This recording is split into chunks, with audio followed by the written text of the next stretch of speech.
Nous sommes donc la 4e journée de cette université d'été.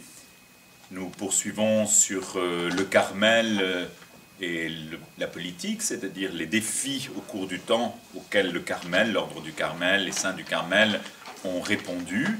Nous essayons de voir comment à chaque époque l'Esprit Saint a suscité des figures, a suscité des réponses propres à chacune de ces époques. Hier, nous avons donc eu Madame Macquarie, précédemment nous avons eu Thérèse d'Avila. Nous avons commencé par la réalité politique. Aujourd'hui, c'est dans le 19e siècle que nous sommes plongés. Le frère Maximilien Marie, qui est socius du permaître des étudiants à Toulouse, et qui vient de revenir de Rome, où il a fait une licence en anthropologie théologique, va nous parler de ce siècle et bien sûr de Thérèse, de l'enfant Jésus de la Sainte Face, qui en est le fruit, enfin c'est lui-même qui nous dira comment elle a répondu à ces défis de son temps et comment elle peut bien sûr nous inspirer encore aujourd'hui. Merci beaucoup frère Maximilien Marie d'avoir accepté de prendre au pied levé il y a 1 mois et demi cette conférence. Merci de partager par rapport à ce 19e siècle que tu apprécies particulièrement et que tu vas certainement réussir à nous faire apprécier. C'est ce que nous souhaitons avec toi. À toi la parole. Merci. Je vous propose de commencer par une petite prière. Au nom du Père, du Fils et du Saint-Esprit. Amen. Amen. Notre Père, qui es aux cieux, que ton nom soit sanctifié, que ton règne vienne, que ta volonté soit faite sur la terre comme au ciel. Donne-nous aujourd'hui notre pain de ce jour. Pardonne-nous nos offenses, comme nous pardonnons aussi à ceux qui nous ont offensés. Et ne nous laisse pas entrer en tentation, mais délivre-nous du mal. Notre-Dame du Mont-Carmel, Priez pour nous. notre sœur Sainte Thérèse de l'Enfant Jésus de la Sainte Face, Priez pour nous. Saint Jean-Marie Vianney, Priez pour nous. au nom du Père, du Fils et du Saint-Esprit. Amen.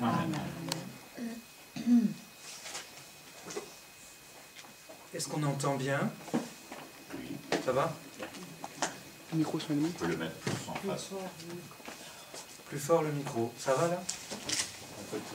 Il n'est pas branché. Vas-y. Ça va? Bon. Et toi là, je le mets là.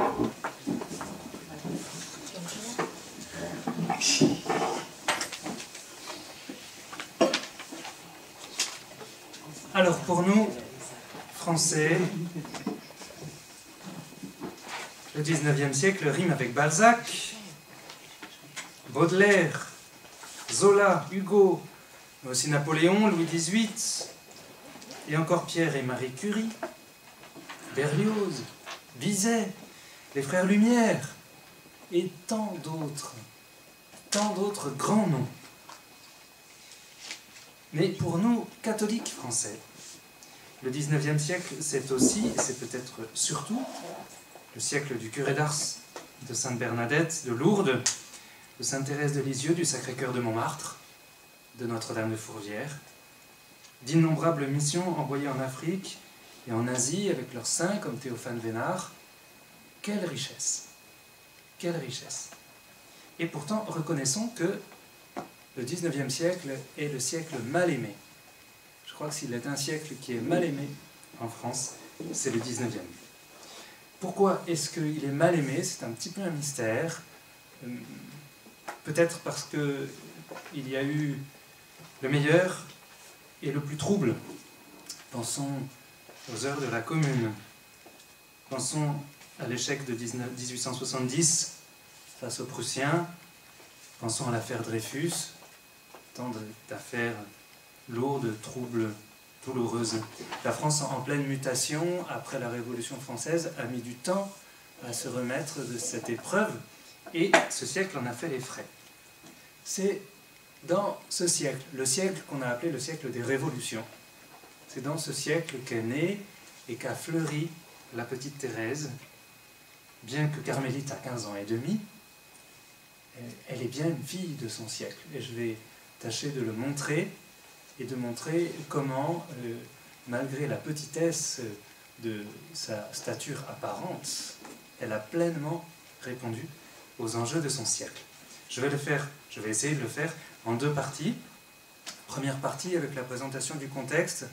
D'abord l'histoire civile et puis l'histoire religieuse, comme vous le voyez sur votre plan, les deux premières parties. Et puis ensuite, nous verrons la réponse de Sainte Thérèse au défi du XIXe siècle après la pause. Alors, avant de commencer avec l'évolution politique, je voudrais apporter deux précisions. La première, c'est qu'on va surtout s'intéresser à l'histoire de France, parce que Thérèse est française, comme vous le savez, et puis parce qu'à l'époque, on n'est plus vraiment dans une réflexion de région. La France a déjà une vraie unité, donc on réfléchit vraiment au niveau national, et on n'est pas encore au niveau de la réflexion européenne, surtout pour la petite Thérèse, donc on va vraiment réfléchir là-dessus. Et puis ensuite, pour borner un petit peu ce 19e siècle, traditionnellement, enfin dans l'histoire, on a tendance à faire commencer le 19e siècle avec la Révolution française, 1789, parce que c'est vraiment l'événement important de cette période, particulièrement pour l'histoire française.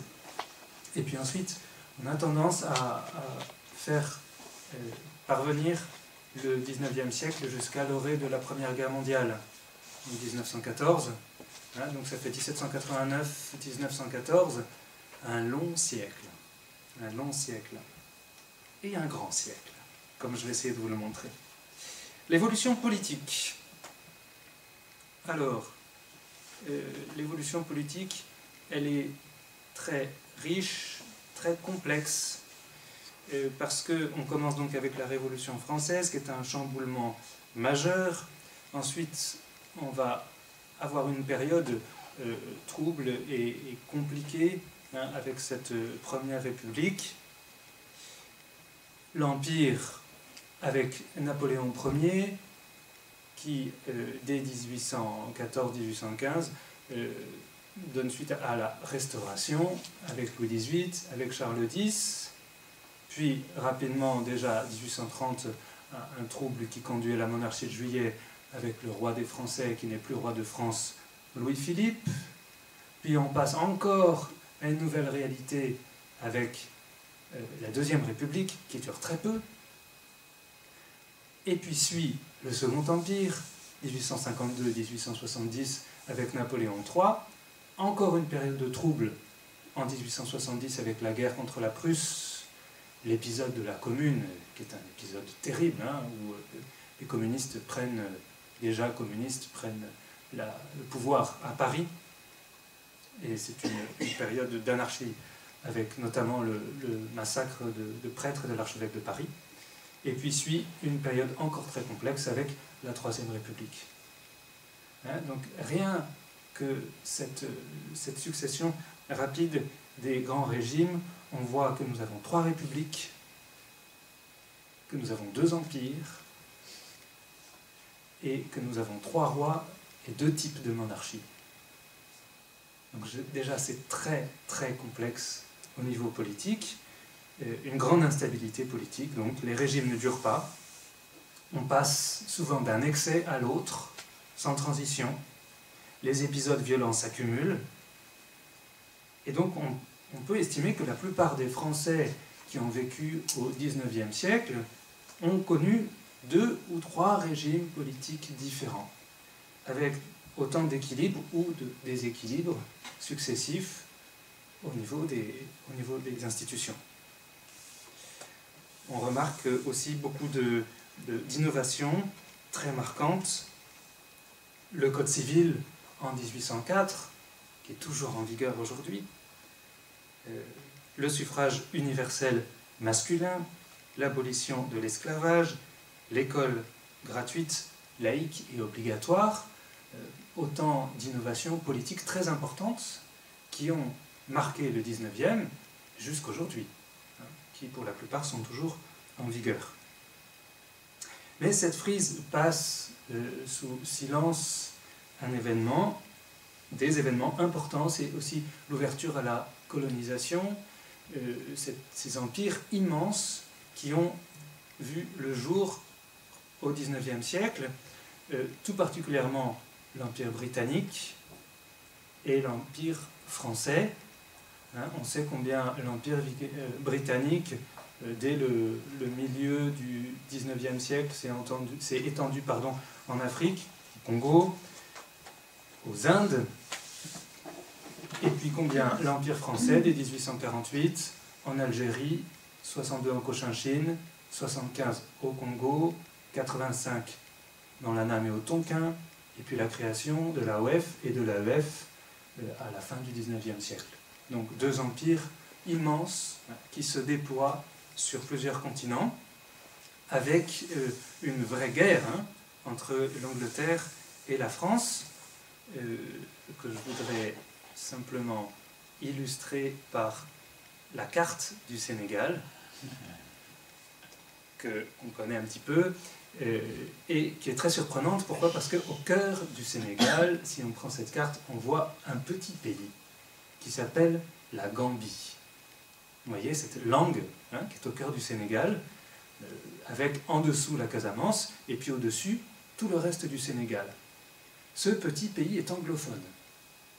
Tout le Sénégal est francophone. Qu'est-ce qui s'est passé? Il s'est passé qu'en fait, les Anglais sont arrivés pour coloniser cette partie, mais les Français ont fait le tour avant que les Anglais aient pu se répandre. C'est très étrange, ces frontières du Sénégal sont tout à fait significatives de ce qui s'est passé pendant la colonisation. Et donc aujourd'hui encore, bien que ce soit les mêmes ethnies, nous avons deux pays qui sont différents et qui ont d'ailleurs du mal à communiquer. Donc on voit que ça a été une époque qui s'est vraiment... la politique a eu des influences dans le monde entier. Cette France du 19e a été ballottée par ces diverses révolutions, par ces coups d'État. Les clivages politiques à la fin du 19e sont très marqués dans la population française. Les différents courants, de l'aristocratie légitimiste à la gauche anarchiste la plus virulente, en passant par la droite bourgeoise et monarchiste éprise de capitalisme industriel, la droite populaire, la gauche républicaine, tous vivent leurs heures de gloire successivement, tentent d'imposer leur vision de la société. Et donc, les oppositions sont fortes dans la population française, les idéologies sont virulentes, et elles retentissent, toutes ces oppositions, dans des grandes affaires, dont l'apogée est l'affaire Dreyfus, en 1814-1906, qui symbolise à elle seule l'ambiance de la fin du XIXe siècle. L'affaire Dreyfus, ça va, je n'ai pas besoin de préciser, c'est assez connu. Bon. La société est un petit peu déchirée entre les diverses tendances qui l'animent, progrès, tradition, science, religion, ordre ou liberté. C'est vraiment une société déchirée, une société blessée. L'évolution économique, tout aussi marquant, est le développement industriel au cours du XIXe siècle. La première révolution industrielle a eu lieu, alors c'est assez difficile à dater, parce qu'il y a peu d'événements vraiment significatifs qui puissent permettre de dater le début de la première révolution industrielle. Il semble que ce soit fin XVIIIe siècle en Angleterre, et puis la France, à cause de ses problèmes politiques, à cause de son instabilité politique, et puis à cause de moindres réserves en charbon notamment, la France a été retardée un petit peu dans son développement. Mais grosso modo, début XIXe siècle, première révolution industrielle, avec notamment la découverte de l'électricité, avec la généralisation de la vapeur et donc l'explosion ferroviaire, avec le développement de la métallurgie, avec le développement du textile. Ça, c'est la première révolution industrielle. Suivra la deuxième révolution industrielle, Alors l'électricité, pardon, c'est la deuxième révolution industrielle, c'est pas la première. Le téléphone, le moteur à combustion, une nouvelle méthode de travail avec le travail à la chaîne, et les conséquences de cette croissance économique sont très nombreuses pour la France et pour l'Europe en général, avec notamment une urbanisation très forte, avec un exode rural donc, le déclin agricole, le triomphe de la bourgeoisie, l'augmentation de la misère sociale, la constitution du prolétariat. N'oublions pas que c'est le siècle des misérables. Et donc une transformation très très importante du paysage social français et européen en général. Machine à vapeur 1768, appareil photo 1816, les premières lignes de chemin de fer 1827, Louis Pasteur, la découverte des microbes 1885, le téléphone 1876, la voiture à vapeur 1889, Clément Ader qui vole 50 mètres avec son avion 1890, le cinéma des Frères Lumière 1895, Marie Curie qui découvre l'atome et l'uranium 1898. Pour ceux qui voient sur l'écran, Marie Curie, habillée ainsi, ressemble étrangement à une certaine Léonie ou à une certaine Elisabeth Cathèse. On sent qu'on est bien dans ce 19e siècle et que ces figures donc vont se croiser. Voilà, les conséquences, on peut l'imaginer pour le quotidien des personnes, les conséquences sont immenses. Les changements sont très importants au niveau pratique à cause du transport, de l'éclairage, au niveau hygiénique, l'avènement, le développement de la médecine, au niveau social. C'est le quotidien des Français le plus concret qui est transformé. Surtout pour les populations françaises, les populations urbaines, pardon, surtout pour les classes les plus aisées. Le changement est profond, mais il n'est pas uniforme. Il ne concerne pas tout le monde de la même manière. Il ne favorise pas tous les Français, loin de là. Donc la France, à la fin de ce 19e siècle, est transformée. Elle n'a que peu de points communs avec la France de Louis XVI. Il faut essayer de prendre conscience de l'ampleur des transformations. Au niveau éducatif, par exemple, les petits Français, à cette époque, ont reçu une nouvelle éducation fondée sur le récit national, enseignée dans les écoles laïques républicaines. Ils sont de bons petits patriotes et ils reçoivent à peu près tous la même éducation. La culture bourgeoise triomphe, fondée sur l'argent et le désir d'en gagner toujours plus. Elle triomphe particulièrement dans les villes. On a donc vraiment un paysage totalement nouveau. Je passe à l'art. L'art au XIXe siècle va bien sûr retentir de tous ces changements. On sait combien les artistes sont des êtres sensibles qui résonnent de toutes ces réalités. Alors, on pourrait parler de nombreux domaines.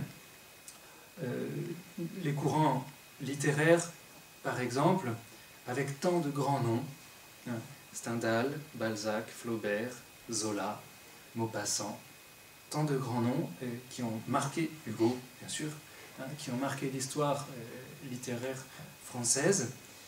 La peinture, Millet, Langélus, Courbet, Manet, Fantin-Latour, tant et tant de grands personnages. Et je voudrais insister plus particulièrement sur Hugo, Chateaubriand, qui prône une véritable libération de l'imagination et de la langue à travers de grandes fresques romanesques qui s'opposent un petit peu à la tradition classique et au rationalisme. Une autre illustration, on voit bien sur cette frise que les grands courants, l'humanisme, le baroque, le classicisme, les Lumières, en fait on a grosso modo un courant par siècle. Regardez le 19e. C'est étonnant, hein? Réalisme, naturalisme, romantisme, symbolisme. Le 20e lui-même sera beaucoup plus pauvre. On a comme une explosion au niveau de la littérature au 19e siècle. Et notamment avec un auteur sur lequel je voudrais insister un petit peu plus, et un courant, le courant du symbolisme. Le symbolisme est le dernier courant littéraire du XIXe siècle, et donc c'est le courant qui a le plus marqué l'époque de la petite Thérèse, avec une conception spirituelle du monde qui s'oppose à la simple représentation réaliste et au naturiste. Les symbolistes utilisent généralement des images, des analogies pour évoquer le monde, suggérer des états d'âme, des idées abstraites, alors que la pensée logique exploite les données du réel. Le grand symbole, c'est Baudelaire. Baudelaire avec les fleurs du mal, qui étale, qui déploie ses états d'âme tout au long de vers tragiques qui traduisent une grande mélancolie. C'est à cette époque qu'est né le spleen, que nous connaissons si bien. Le spleen, c'est vraiment le mouvement de Baudelaire, l'état d'esprit de Baudelaire, toute une ambiance empreinte de nostalgie, d'angoisse, d'ennui, de mélancolie. Ô fin d'automne, hiver, printemps trempé de boue, endormeuse saison, je vous aime et vous loue d'envelopper ainsi mon cœur et mon cerveau d'un linceul vaporeux et d'un brumeux tombeau. Dans cette grande plaine où l'automne froid se joue, où par les longues nuits la girouette s'enroue, mon âme, mieux qu'au temps du tiède renouveau, ouvrira largement ses ailes de corbeau. Baudelaire. Et Baudelaire, un autre grand que nous connaissons tous, Verlaine, les sanglots longs, les violons de l'automne blessent mon cœur d'une langueur monotone. Tout suffocant et blême quand sonne l'heure, je me souviens des jours anciens et je pleure. Et je m'en vais, au vent mauvais qui m'emporte de ça, de là, pareil à la feuille morte. Ben, ce sont des vers qu'on a tous appris, on a tous entendu du moins. À ces observations sur les artistes au niveau littéraire du 19e, il faut ajouter une observation qui m'est particulièrement chère par rapport à la musique. Là aussi, quelle évolution, quel chambardement, quelle transformation. C'est d'autant plus marquant que le siècle qui est juste avant, le XVIIIe siècle, est vraiment le grand siècle de la musique classique. Les grands noms de la musique classique, c'est le XVIIIe. Vivaldi, Bach, Mozart. Avec Bach au centre, le plus grand de la plus grande période. On a vraiment la grande musique, oui, Vivaldi début du XVIIIe. La grande musique, elle est la grande classe, elle est là. Et dès le XIXe, on va avoir une révolution complète. Une révolution que je voudrais vous faire sentir. Et quand on parle de musique, il faut écouter.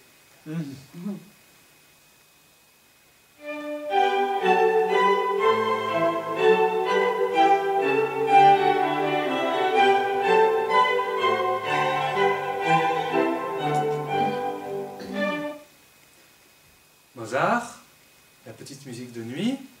On est en 1787, mondialement connu. C'est le 4e mouvement, c'est propre, c'est à mesure, c'est simple, et on joue sur la répétition des motifs sans aucun changement.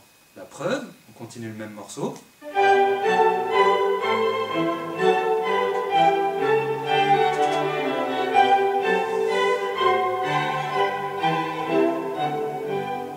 C'est rigoureusement la même chose. Donc on joue sur la répétition des motifs, c'est très propre, c'est très beau, c'est très frais. Et puis, on est seulement en 1787. 1830, c'est-à-dire 33 ans plus tard.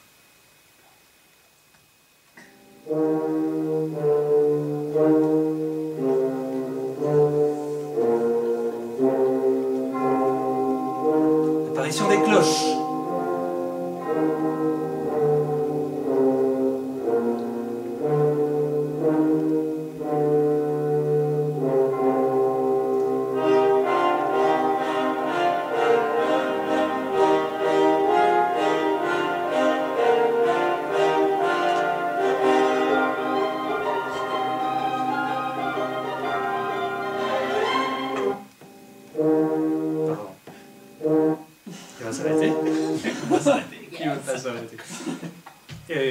Simplement avec Berlioz, donc la symphonie fantastique, la première, c'est l'œuvre qui fait rentrer dans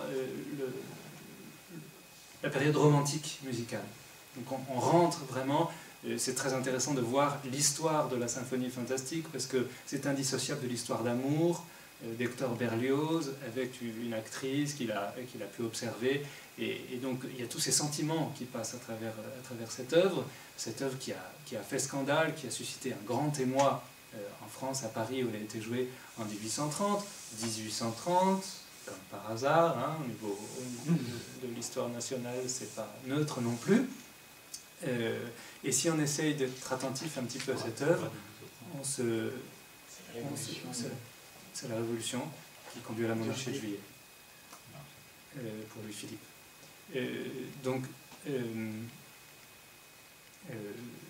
Oui, si on est attentif à la structure de l'œuvre et à ce qui se passe, l'orchestration est complètement différente des œuvres précédentes. Et puis au niveau du rythme, on est en constant balancement, et notamment les cloches, dans l'œuvre qu'on vient d'entendre, hein, dans la partie qu'on vient d'entendre, les cloches, elles arrivent un peu n'importe quand, ce qui fait qu'on est un peu déstabilisé, et on est vraiment dans un autre univers, entre 1787 et 1830. Mais c'est pas fini.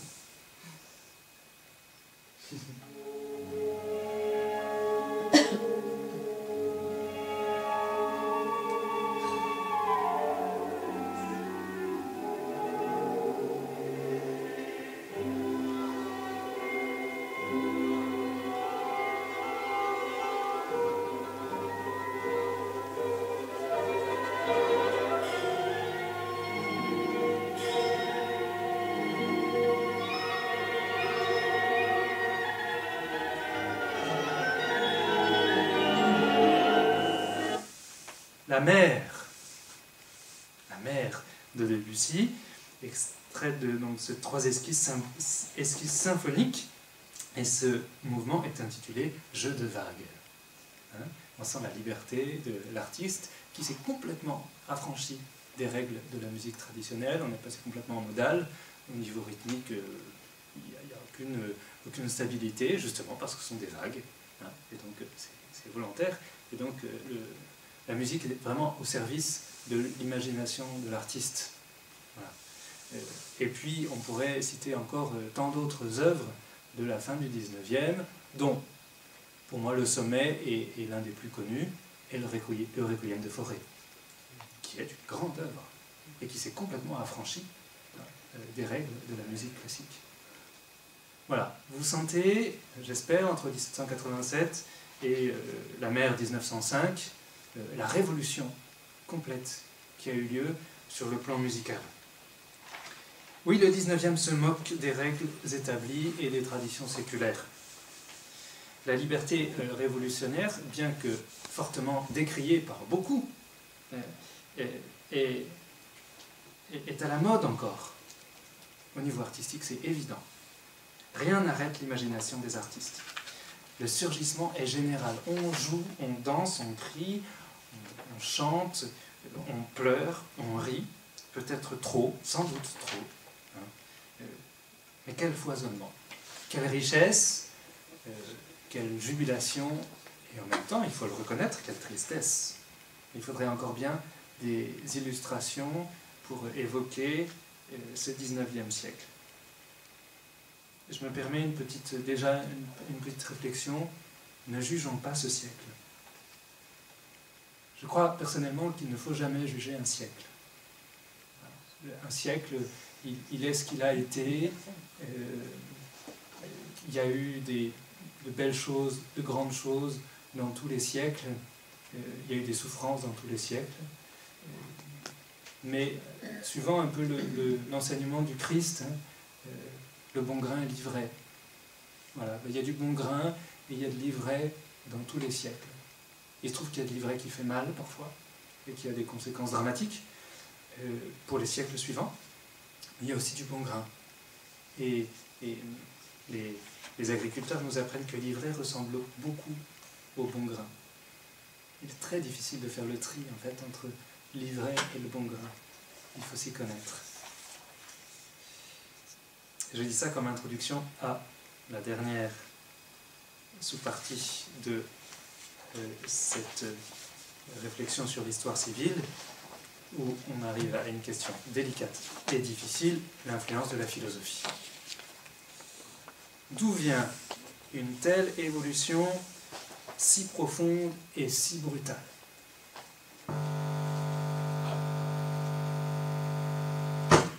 Révolution qu'il faut sans doute mettre au pluriel.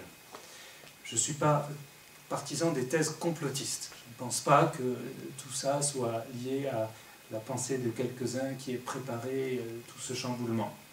Mais il faut reconnaître l'influence très importante qu'exercent certaines personnes ou certains courants de pensée sur l'évolution des sociétés et de la société française dans le siècle que nous étudions. 18e et 19e, les philosophes, en commençant par les Lumières, ont sans doute exercé un rôle important sur cette évolution. Je ne reviens pas sur la présentation de Rousseau, que nous avons eue lundi, qui était déjà très significative. Il faudrait ajouter quelques tristes cires, avec les Voltaire, Diderot et les auteurs de l'encyclopédie, dont on remarque d'ailleurs qu'on la cite rarement pour montrer sa valeur scientifique, mais plutôt comme symbole. Effectivement, la Révolution française, dont le déclenchement est dû à de nombreux facteurs, voit l'avènement d'une certaine philosophie, qui est consacrée par la Déclaration des droits de l'homme et du citoyen. Quelques 90 ans plus tard, la Commune illustrera d'une certaine manière l'aboutissement de cette philosophie. La Commune, ce sont quelques groupes qui prennent le pouvoir dans la ville de Paris. C'est la première révolution prolétarienne de l'histoire, le surgissement du drapeau rouge et la rédaction de l'Internationale. Tout ça, c'est français. Voilà, je suis un petit peu négatif, mais continuons. La philosophie, quelques grands noms. Kant. Kant meurt en 1804, donc c'est au tout début du 19e, mais reste très fort, très présent au 19e. Hegel, Marx, Nietzsche, Auguste Comte, Locke, Tocqueville, Husserl, Freud. Que des grands noms. Que des grands noms. Comment se fait-il que tous ces géants de la philosophie aient vécu au 19e siècle? Étonnant. Alors, bien sûr, s'ils sont des géants, cela ne signifie pas que toutes leurs philosophies sont justes. Cela ne signifie pas qu'ils soient tous des grands chantres, ni même les meilleurs chantres de la vérité. Mais en tout cas, ce sont des géants qui ont profondément marqué l'histoire de la pensée. Et si on y réfléchit, quels sont les géants du XXe siècle au niveau philosophique? On va avoir du mal à trouver autant de noms. On va en trouver quelques-uns. Sartre, qu'on l'aime ou qu'on n'aime pas. Hannah Arendt. On va trouver quelques grands noms, mais on n'en trouvera pas autant. Quels sont les grands géants de la philosophie du XVIIIe siècle? On va trouver quelques noms, mais on aura du mal. Alors on peut dire, mais oui, mais c'est parce que dans notre éducation, ces penseurs ont été beaucoup plus soulignés. Peut-être, mais je crois qu'il n'y a pas que ça. Et les géants de la philosophie sont très, très présents, très regroupés sur ce 19e siècle. Alors essayons de voir d'un petit peu plus près les grands noms. Hegel, Kant, Nietzsche, qu'est-ce qu'ils ont pensé? Ils ont beaucoup réfléchi sur l'histoire. Le premier, Hegel, a cru que le moteur de l'histoire, c'était la raison. Pour Marx, ce sont les structures économiques qui constituent le fondement des sociétés. C'est la lutte des classes qui est le moteur de l'histoire. Ils sont fascinés par l'avancée de l'histoire, par le déploiement de l'histoire. La lecture de Nietzsche est un petit peu différente et elle mérite qu'on s'y arrête un petit peu. Pourquoi? Parce que Nietzsche est plus tardif que Hegel et Marx. Il meurt à l'orée du XXe siècle, mais en 1844 et il meurt en 1900. Pour lui, le moteur de l'histoire, ce n'est ni la lutte des classes, ni la raison, ou l'esprit, mais la volonté de puissance, qui est présente en chaque être humain, et qui le pousse à dépasser, voire à écraser son prochain. Lorsque le puissant est vainqueur, il peut imposer ses valeurs. Mais ces valeurs, elles sont le fruit de son choix. Elles sont totalement arbitraires. Elles ne dépendent que de ses instincts et de son bon vouloir. Elles sont le fruit de son interprétation du monde. Et il finit par constater lui-même que ses propres valeurs ne sont pas crédibles, il les remet en cause, et inévitablement, s'il est honnête, il tombe dans le nihilisme. Aucune valeur n'est adaptée à la réalité de la vie humaine. La vie humaine est dénuée de sens. Il n'y a pas de vérité stable et immuable. Tout n'est que changement et évolution. Dieu est mort et l'homme reste seul face à l'absurde. L'homme véritable, le seul homme véritable, c'est celui qui assume, qui accepte cette vie dépourvue de sens. C'est le surhomme. Voilà, on est plongé dans la philosophie du XIXe siècle, dans la philosophie de Nietzsche. Dans ce concert de voix qui sont souvent germaniques, il y a quelques penseurs français. Dans cette ambiance de déconstruction totale, quelques philosophes français font entendre leur voix, qui n'est pas beaucoup plus réjouissante, il faut le reconnaître. Ainsi Proudhon, 1809-1865, le père de l'anarchisme. Ou Auguste Comte, le père du positivisme, 1798-1857. Lui cherche à établir scientifiquement les fondements de la société moderne. Tout est scientifique dans sa vision de l'existence, y compris la religion positiviste, qui prône la foi en l'humanité, permet de garantir la stabilité de la société pour vivre la plénitude de la condition humaine, ici-bas, parce qu'il n'y a plus d'au-delà. De là, la conviction que les grands hommes sont immortels. Ça nous dit quelque chose, les grands hommes immortels. Et puis, il faut mentionner un dernier philosophe, Ernest Renan, qui a fortement marqué le XIXe siècle, dont la petite Thérèse a entendu parler, 1823-1892. Il publie une vie de Jésus en 1863, qui suscite un véritable scandale. Renan est fondamentalement rationaliste. Pour lui, seule la raison peut connaître et établir la vérité. Renan refuse toute révélation divine, mais il est surtout scientiste. Et je vous cite Ernest Renan, « Organiser scientifiquement l'humanité, tel est donc le dernier mot de la science moderne. Organiser scientifiquement l'humanité. » Telle est son audacieuse mais légitime prétention de la science moderne. Il précise aussi que l'esprit et les méthodes scientifiques doivent être étendues à tous les domaines de la vie intellectuelle et morale, sans exception. L'esprit et les méthodes scientifiques doivent être étendues à tous les domaines de la vie intellectuelle et morale, sans exception. Ce qui inclut bien sûr la sphère religieuse.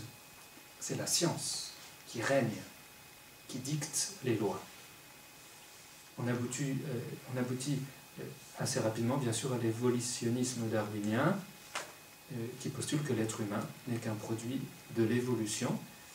On est au cœur de l'humanisme athée. Alors, ce siècle est fascinant, étrange, tout n'est pas bon, loin de là, mais tout n'est pas mauvais. Ce qui me tient à cœur maintenant, c'est de voir comment est-ce que l'Église a vécu dans cet univers. Parce que la petite Thérèse, avant d'être française, est chrétienne. Ce n'est pas seulement vrai théologiquement, je crois que c'est vrai socialement, hein. C'est vrai dans son éducation, dans sa psychologie. La dernière des Martins est plus polarisée par les enjeux spirituels et religieux qu'elle n'est rendue attentive aux questions proprement politiques, même si ça fait partie de son existence. La vie de l'Église locale, diocésaine, et même universelle, est une préoccupation constante de la famille Martin et de la jeune religieuse. D'où l'importance pour nous de prendre le pouls de cette Église du XIXe siècle pour mieux comprendre notre petite sainte. Alors, je vais être assez rapide. Vous voyez 3 parties. Première partie, cette fin du XVIIIe siècle, bien sûr que Thérèse n'a pas connue, parce qu'elle est née en 1873, mais pour comprendre le XIXe, il faut passer par la fin du XVIIIe siècle. On s'intéresse rarement à cette deuxième partie du XVIIIe siècle.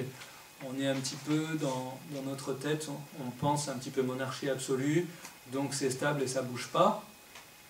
Et donc d'une certaine manière, pour l'Église qui est liée au trône, tout va bien. En fait, ce n'est pas vrai.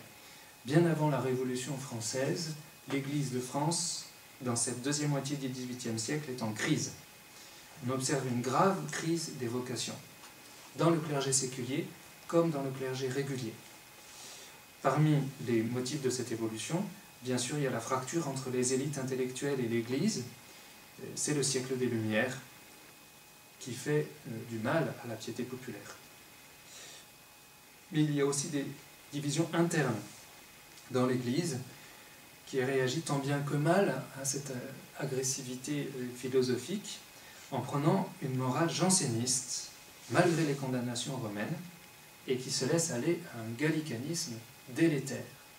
Le jansénisme, c'est le salut est pour quelques-uns, la grâce est pour quelques-uns, la pénitence règne, la chasse aux dévotions, aux superstitions et autres pèlerinages populaires est à la mode.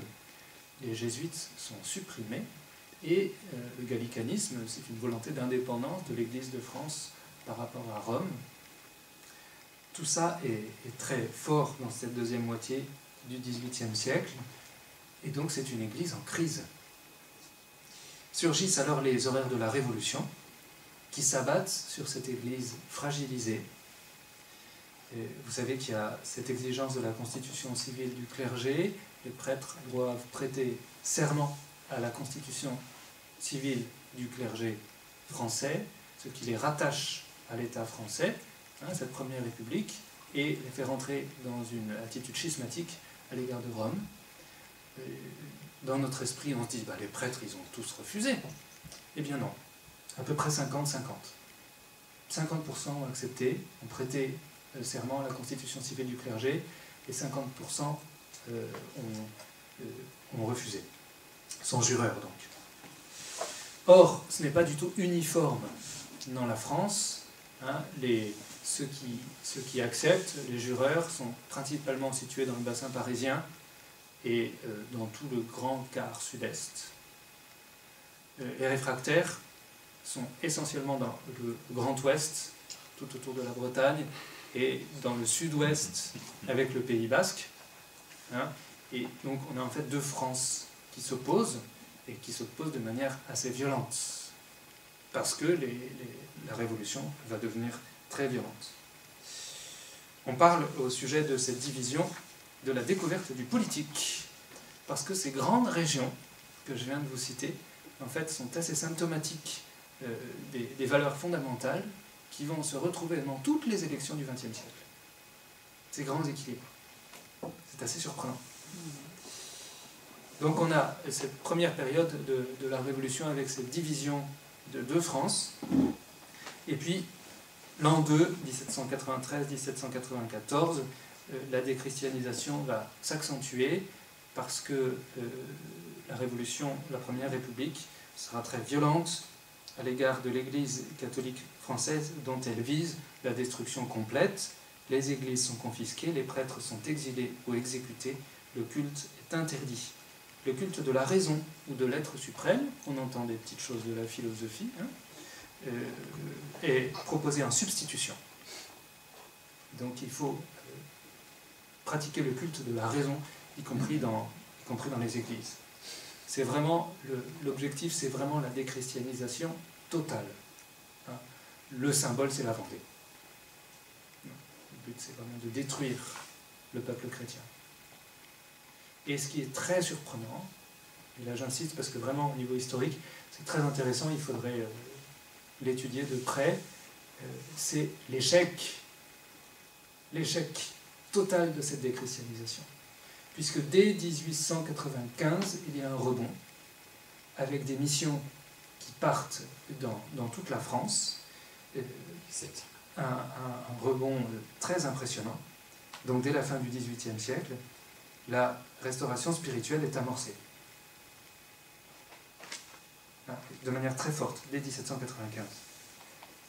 L'Église renaît de ses cendres avec une vigueur surprenante qui va se déployer pendant tout le XIXe siècle. Et ce rebond, il faut vraiment le dater de cette époque-là. On l'appelle l'été de la Saint-Martin du catholicisme post-tridentin. L'été de la Saint-Martin du catholicisme post-tridentin. Une vitalité inattendue. Alors, il y a quand même inattendu, mais qui peut s'expliquer. D'abord, on connaît toute l'habileté de l'empereur des Français, ce cher Napoléon. Il sait qu'il a besoin de l'Église pour établir l'ordre et pour asseoir son pouvoir. Et donc il va se servir très habilement de l'Église en signant un concordat avec le Saint-Siège le jour de Pâques 1802 qui rétablit la paix entre l'Église et l'État. Voilà, c'est très très fin politiquement. Ce n'est pas forcément toujours à l'avantage de l'Église. Napoléon n'est pas un pilier d'Église, n'est pas un bigot, mais il se trouve qu'il va permettre à l'Église de retrouver une certaine place et de pouvoir laisser se développer cette vigueur en réaction aux horreurs de la Révolution. Et les conséquences sont impressionnantes, puisque très vite, les vocations affluent. Je vous donne quelques chiffres. En 1832, un sommet au niveau du nombre d'ordinations en France, 2400. 20 fois plus qu'aujourd'hui. Entre 1825 et 1875, la création de 5000 paroisses. L'essor des congrégations est l'un des faits les plus marquants de cette période. Encore un petit chiffre. Au XIXe siècle, on estime que 200 000 femmes ont pris le voile en France. 200 000 femmes. Et on parle de féminisation de l'Église. Et puis combien d'écoles, d'églises, de couvents, de monastères sont construits à cette période. Au niveau de l'éducation, c'est vraiment très, très impressionnant. Il y avait, en 1901, 10 000 frères des écoles chrétiennes en France. Donc vous imaginez le nombre d'écoles, et on imagine sans mal combien ça a compté dans l'éducation des petits Français. Mais c'est aussi l'époque de l'ultramontanisme. Les temps changent. Le gallicanisme est révolu. Il est passé de mode. Les grands penseurs, Joseph de Metz, Félicité de Lamennais, entraînent bien des catholiques à redécouvrir l'attachement pour la ville de Rome et son illustre souverain. On est attaché au pape au XIXe siècle. Au fond, c'est un mouvement contre-révolutionnaire. La Révolution poussait la France à se centrer sur elle-même, l'Église de France à se couper de Rome. Eh bien, dans ce mouvement inverse, les catholiques français se recentrent sur Rome. Ils prennent la défense du Saint-Père, menacé par Napoléon, puis menacé 50 ans plus tard par Garibaldi, dans les affaires internes de l'Italie. Rome et Paris sont liés. Aux yeux des catholiques français traditionnels, c'est très important. Le lien du trône et de l'autel, on sait combien ça a joué dans l'évolution de la politique française.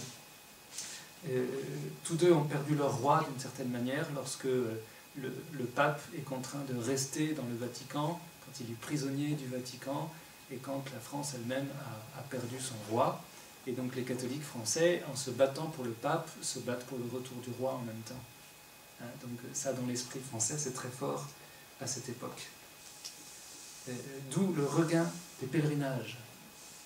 Les pèlerinages à Rome. Et là, on entend la petite Thérèse Les grands traits de la spiritualité du 19e, en même temps que l'Église de France renaît, bien sûr, sa spiritualité s'approfondit et s'enrichit. Le jansénisme est encore très présent, très très présent. Jusque le début du XXe siècle, il y aura des relents de jansénisme très forts en France. En témoigne la petite Thérèse elle-même. Je vous donne simplement les thèmes de sa retraite de préparation à la première communion. Première conférence, les comptes que Dieu nous demandera des grâces reçues. Deuxième conférence, la mort, avec au cœur de cette conférence un récit terrifiant de la mort d'un enfant pendant sa retraite de première communion. Troisième conférence, l'enfer et les tortures de l'enfer. Quatrième conférence, la communion sacrilège. Hein? Donc on fait peur pour susciter l'attachement. Et on fait bien comprendre que si on veut être du nombre des quelques-uns qui seront sauvés, il faut être sage. Prédications qui ont sans doute beaucoup marqué la petite Thérèse et qui ont un rôle dans la maladie des scrupules qu'elle va développer quelques mois après. Voilà donc une église très marquée par ses courants jansénistes, condamnée depuis longtemps par le Saint-Père. Pourtant c'est encore très fort. L'Église oppose la théologie de saint Alphonse de Liguori, qui insiste beaucoup sur... C'est une théologie de l'amour, qui présente la tendresse et la miséricorde du Seigneur. Cette théologie de saint Alphonse de Liguori se répand petit à petit dans toute l'Église, y compris dans l'Église de France. Pour combattre ces relents jansénistes, outre de la théologie de saint Alphonse, il faut mentionner le culte du Sacré-Cœur. C'est le siècle du Sacré-Cœur, le 19e, rendu manifeste par la construction de la basilique de Montmartre, juste après 1870. Le renouveau eucharistique, dont nous avons ici même un illustre témoignage avec le Père Augustin Marie du Très Saint Sacrement, mais aussi, c'est aussi le siècle de Pierre-Julien Aymar, d'ailleurs tous les deux se connaissaient. Le renouveau du culte des saints, avec des grandes figures à cette époque, et le sommet, c'est Saint Jean-Marie Vianney, bien sûr, mais aussi Sainte Bernadette, et l'on en vient, eh bien c'est le siècle des apparitions de la Vierge Marie, Rudibach, Lourdes, la Salette, Pontmain, tout ça c'est 19e. L'imitation du Christ, qui se répand de plus en plus et qui nourrit la piété populaire, tout cela résonne d'un christocentrisme qui est très fort et qui est en fait la vraie réponse au jansénisme et qui est très consonant avec la doctrine du Carmel, ce qui explique peut-être les nombreuses fondations de Carmel qui datent de cette période. En 1830, il y avait 47 Carmels en France. En 1897, ils sont 127. Combien? De 47 à 127. Entre 1830 et 1897. Si ça, c'est pas un grand siècle. L'espoir pour le Carmel. Voilà. Un dernier élément avant de passer à la fin du 19e, l'élan missionnaire. L'élan missionnaire en France, c'est vraiment très très marquant ce 19e siècle. Aucune nation n'a donné tant de missionnaires à l'Église. L'œuvre de la propagation de la foi est née à Lyon, dans les années 20. La générosité financière des Français est impressionnante, et la générosité humaine, en vocation, l'est plus encore. Fin 19e, on estime que dans le monde, 3 missionnaires sur 5 sont français. Cocorico. C'est l'ensemble de l'Église de France qui est travaillé par ce désir de la mission. C'est la réponse à la Révolution française qui continue. Le sang des martyrs est semence de chrétiens. Eh bien voilà, on l'a vécu en France. Les missions partent vers les contrées colonisées, évidemment. L'essor colonial et les missions, c'est des réalités qui s'appellent mutuellement l'Amérique du Nord, l'Asie du Sud-Est et l'Afrique pour la France. Bien sûr, on entend en écho les frères prêtres de Thérèse de Lisieux. N'oublions pas que ce sont deux missionnaires. Hein, donc ça va habiter l'univers de la petite Thérèse. Voilà, ce glorieux 19e siècle français. Les catholiques français se montrent. Ils affirment hautement leur foi, quitte à l'occasion à manquer un peu de discrétion, quitte à un certain mélange entre religion et politique, et notamment le Sacré-Cœur est utilisé. L'emblème du Sacré-Cœur semble être sollicité de tous bords et focaliser le dessein des catholiques à l'égard de la société française. Donc tout n'est pas idyllique, mais elle est belle, cette renaissance de l'Église de France. Elle est belle. Elle est belle, mais la fin sera douloureuse. 19e siècle en France, pour l'Église de France, s'achève dans la souffrance. Même les catholiques les plus fervents vont être perdus. C'est une grande crise qui, sans anéantir l'essor du début du siècle, en compromet le développement. Alors il y a plusieurs facteurs que je vais souligner. D'abord, les tensions entre l'Église et la société. Ces tensions sont très fortes. Le pape prisonnier du Vatican multiplie les initiatives retentissantes pour faire entendre sa voix. Alors il y a des initiatives qui sont évidemment positives, notamment la proclamation solennelle du dogme de l'Immaculée Conception en 1854, et 10 ans après, des initiatives un peu plus musclées, et notamment en 1864, donc l'encyclique Quanta Cura, assortie du syllabus, qui condamne le rationalisme, le libéralisme et le socialisme, et 5 ans plus tard, avec la bulle Apostolicae Sedis, qui condamne fortement la franc-maçonnerie. 1870, premier concile du Vatican, qui instaure notamment l'infaillibilité pontificale. On sent une Église en lutte parce qu'il le faut. Il le faut, en lutte contre un certain monde moderne, inspiré par l'humanisme athée. Ces faits qui ont lieu à Rome ont un retentissement très fort en France. Donc c'est la première raison de cette crise, c'est qu'on est rentré en lutte. En lutte contre qui? On le voit très très bien dans l'évolution de la politique française. La politique française vers la fin du XIXe siècle trouve son cadre dans la Troisième République, qui est un régime très instable. Très très instable. Les gouvernements se succèdent. D'abord royalistes, franchement royalistes. Il faillit y avoir un retour de la monarchie. Puis monarchiste un peu moins radical, puis républicain favorable à l'Église, et puis avec des gouvernements franchement hostiles à l'Église. On retient les noms de Jules Ferry et de Gambetta en 1880, autour des années 1880, et Émile Combes au tout début du XXe siècle, avec des vagues anticléricales très très fortes. 2 vagues. L'Église perd une grande partie des avantages acquis au cours du XIXe, les religieux sont expulsés, les écoles sont fermées, les biens de l'Église sont confisqués, il y a peu de morts, mais c'est une véritable persécution. L'Église saigne à nouveau. Ce qui est très surprenant, c'est que Thérèse ne parle pas. Elle ne parle que très très peu de ces réalités. Si elle était protégée, on le verra après. Enfin, dernière mention positive, celle-ci,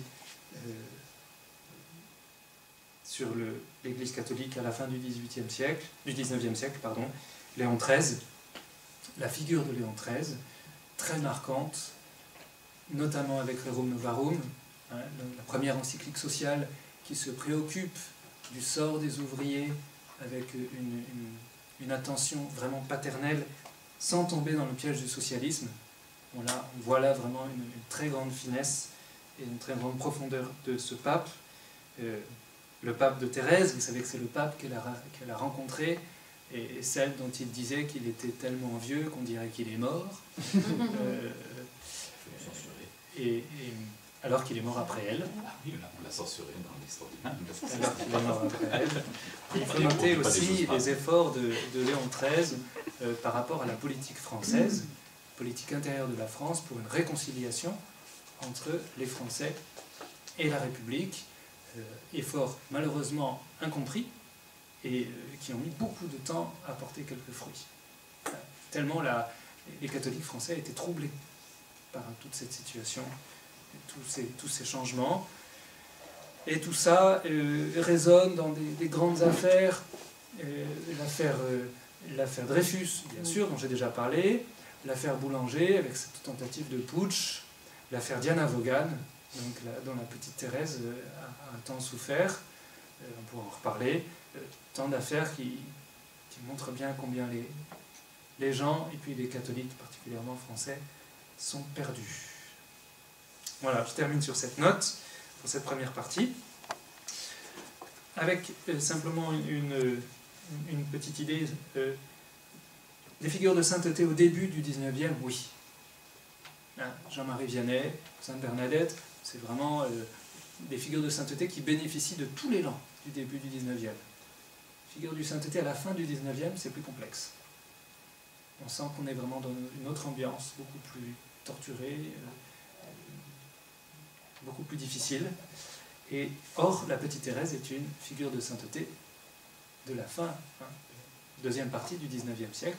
Et nous verrons, après la pause, comment elle a répondu aux défis de son siècle.